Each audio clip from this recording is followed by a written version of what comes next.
The power of validation. In my book, Platonic, How the Science of Attachment Can Help You Make and Keep Friends, I spend an entire chapter reviewing the importance of friendship. The longest-running study on happiness, for example, found that connection is the most significant predictor of our happiness and longevity. But other research finds that the benefits of connection depend not on the presence of a relationship, but on its quality of it. Our memory declines earlier when we can't count on the close people in our life.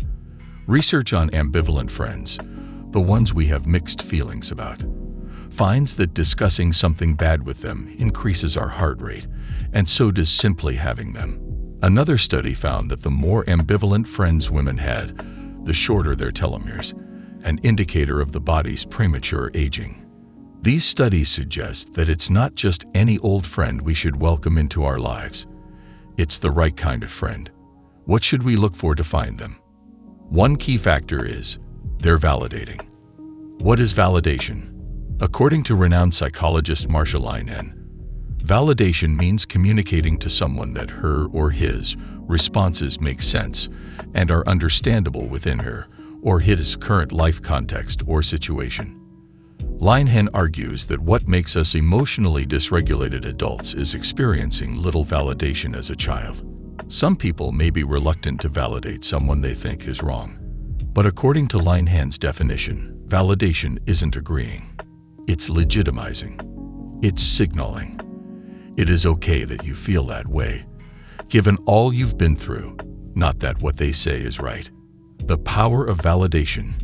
In parallel to findings related to ambivalent ties, invalidating ties hurt us physically and mentally. In one study, people completed a nearly impossible math test in the lab. Afterwards, they shared their feelings with an experimenter. The experimenter responded with something validating. For example, lots of people have said that they felt that way. Or invalidating. For example, I'm not sure why you are stressed. Invalidated people felt worse and had a higher heart rate.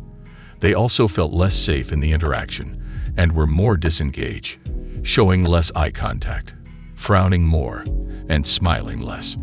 In contrast, validation heals us and makes us stronger. People who had to hold a bucket at arm's length were better able to keep doing it when they received validation from a research assistant. For example, it is painful, isn't it? Rather than invalidation. For example, I didn't feel anything like that when I did it. For the validated, the task took less of a toll on their mood.